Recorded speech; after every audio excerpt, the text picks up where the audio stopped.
नमस्कार। भारत और खुद को समझने के लिए पहले पूरे देश की थाह लेनी होगी। यह बात भारत में बौद्ध भिक्षुओं समेत तमाम धार्मिक संतों ने समझी। 1915-16 में राजनीतिक रूप से महात्मा गांधी ने इस मर्म के महत्व को समझा और अंग्रेजों के खिलाफ आंदोलन छेड़ने से पहले पूरे भारत का भ्रमण किया था। भारत को समझने की इस कोशिश का मतलब हेलीकॉप्टर से नीचे झांकना नहीं है, अधिकारियों के साथ चाय बिस्किट चबाते हुए चर्चा करना या फिर हुजूर सागिदों की टोली के साथ सायरन बजाते हुए घूमना नहीं है। ये यात्रा होती है जनमानस के बीच जाने की, उसके साथ जमीन पर बैठने की, उसकी कांसे या स्टील की थाली में खाना खाने की, उसके बच्चों के बारे में पूछने की, साथ ही उसकी उस मेहनत व जीविका को महसूस करने की जो बिना एयर कंडीशनर के देश की धमनियों में जान फूंकती है। ओमकार सिंह जनौटी लिखते हैं, प्रधानमंत्री नरेंद्र मोदी आरएसएस के प्रचारक के तौर पर कई दशकों पहले ऐसी यात्राएं कर चुके हैं और अब इस कड़ी नेता राहुल गांधी भी का नाम भी जुड़ गया है।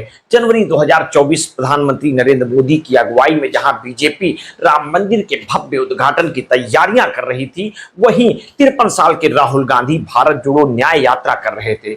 14 फरवरी को राहुल गांधी की अगुवाई में पूर्वोत्तर भारत के राज्य मणिपुर में यात्रा की शुरुआत हुई। उस मणिपुर से जो मई 2023 में हिंसा की आग में जल रहा था, वहां से लगातार हिंसा की झकझोरने वाली वीडियो और समाचार आ रहे थे। राहुल गांधी समेत कई आलोचक थे जो सवाल कर रहे थे कि सोशल मीडिया पर तमाम लोगों को बधाई देने वाले और मन की बात करने वाले पीएम मोदी मणिपुर पर खामोश क्यों हैं।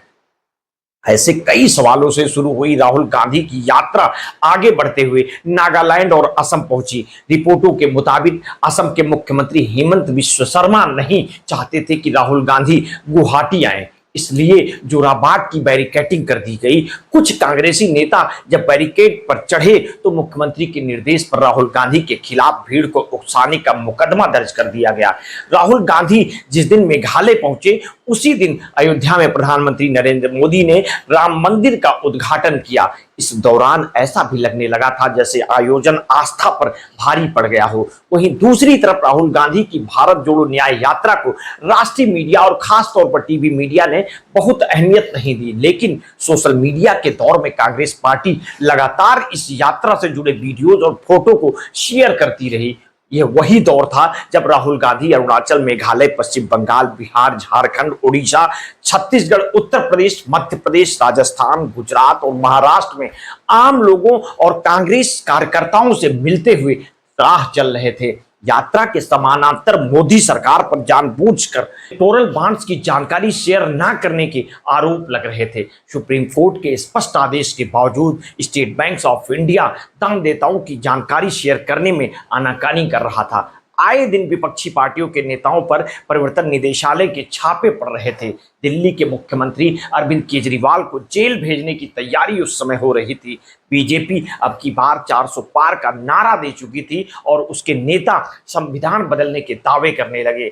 प्लान पेश किए जाने लगे कि सरकार बनने के 100 दिन के भीतर क्या क्या काम किए जाएंगे। भारत के करीब 1/3 ग्रेजुएट युवा बेरोजगार थे। बीजेपी के शासन वाले तमाम राज्यों में पेपर लीक और भर्ती घपले जैसे मामले सामने आ चुके थे, लेकिन रोजगार की बात करते ही बीजेपी के खेमे से मंदिर और अर्थव्यवस्था को उलझाने वाले आंकड़े सामने आ रहे थे। राहुल गांधी के चेहरे के साथ लोकसभा चुनावों में पहली बार कांग्रेस पार्टी को इतनी बड़ी सफलता मिली है। भले ही पार्टी 140 सीटों पर बीजेपी से हार गई, लेकिन 2014 में 2019 के मुकाबले उसका प्रदर्शन काफी बेहतर रहा। मंगलवार को चुनाव के नतीजे आने के बाद कांग्रेस मुख्यालय में लाल रंग के संविधान की प्रति हाथ में लेकर राहुल गांधी ने मतदाताओं ने इस देश के संविधान की रक्षा और पहला और सबसे बड़ा कदम उठा लिया। अगले दिन उन्होंने बीजेपी पर एग्जिट पोल्स के जरिए शेयर बाजार में प्रभावित कर कुछ लोगों को भारी मुनाफा और आम आदमी को नुकसान पहुंचाने के आरोप लगाए हैं। भारतीय शेयर बाजार में हुई उस उथल पुथल से आम निवेशकों को बड़ा नुकसान हुआ और राहुल गांधी ने एक तेज तर्रार नेता के तौर पर मौके का फायदा उठाया है। राजनीतिक विश्लेषक कहते हैं कि राहुल गांधी ने 2022 में अपनी छवि बदलने की शुरुआत की। इस दौरान राहुल गांधी पर मानहानि का मुकदमा चल रहा था। मार्च 2023 में सूरत की अदालत ने उन्हें दोषी करार देते हुए 2 साल की सजा सुनाई। इस सजा के कारण उन्हें लोकसभा सदस्य के रूप में अयोग्य घोषित कर दिया गया और राहुल गांधी को अपना सांसद आवास भी छोड़ना पड़ा। भारत जैसे देश में जहां आपराधिक पृष्ठभूमि वाले सांसदों और विधायकों की भरमार हो, वहां विपक्ष के नेता के साथ हुए ऐसे व्यवहार ने राहुल गांधी के पक्ष में कुछ सहानुभूति जरूर पैदा की। इस जरा सी सहानुभूति को विशाल बनाने में बीजेपी ने भी खूब योगदान दिया।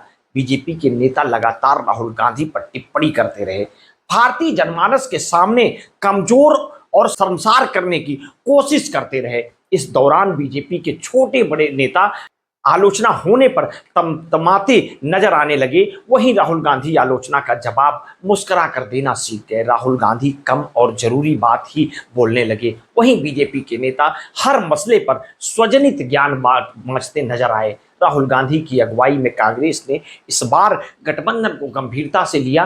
कांग्रेस ने सहयोगियों की बातें सुनी, समझी और उन्हें सम्मान से भी दिया। राहुल गांधी ने चुनाव प्रचार के दौरान मोदी पर व्यक्तिगत टिप्पणी के बजाय एजेंसियों के दुरुपयोग, तानाशाही, संविधान की रक्षा, विपक्ष को खत्म करने की कोशिश, नौकरियों की कमी, नफरत भरी राजनीति, अग्निवीर स्कीम, इलेक्टोरल बॉन्ड और चंद उद्योगपतियों की सरकार जैसे मुद्दे को उठाया है। 7 चरणों में हुए लोकसभा चुनाव में बीजेपी अपनी सरकार की उपलब्धियां बताने के बजाय कांग्रेस को लगातार कोसती रही।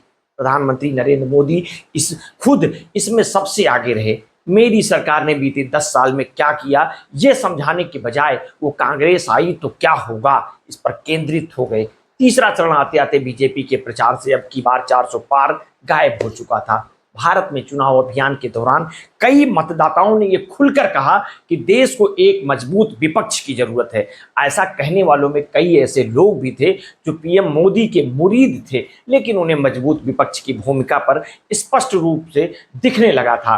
भारत के प्रतिष्ठित अंग्रेजी अखबार द हिंदू की पॉलिटिकल एडिटर निस्तुला हेब्बर कहती हैं कि अतीत में उनकी खूब ट्रोलिंग हुई और तंज एक पात्र बन गए। हेब्बर के मुताबिक चुनाव में कांग्रेस का प्रदर्शन सही में राहुल गांधी के लिए एक बड़ी जीत है। द कारवा मैगजीन के राजनीतिक संपादक हरतोष सिंह बल के मुताबिक लोकसभा चुनाव के नतीजे बता रहे हैं कि अब राहुल गांधी को राजनीतिक रूप से काफी गंभीरता से लिया जाएगा। कि बल आगाह करते हैं कि बीजेपी के कमजोर प्रदर्शन को अभी कांग्रेस और राहुल गांधी की बड़ी कामयाबी समझना थोड़ा सा जल्दबाजी होगी। मिलते हैं किसी नेक्स्ट स्टोरी के साथ। आपने अगर अभी तक हमारे इस चैनल को सब्सक्राइब नहीं किया है तो तत्काल कर लीजिए, बेल आइकन दबाना ना भूलिए। अगर आप हमारा समर्थन करना चाहते हैं, हमारा सहयोग करना चाहते हैं तो स्टोरी हमारी अपने हित मित्र शुभचिंतकों में भी शेयर कर दिया करें। बहुत बहुत धन्यवाद। साधुवाद।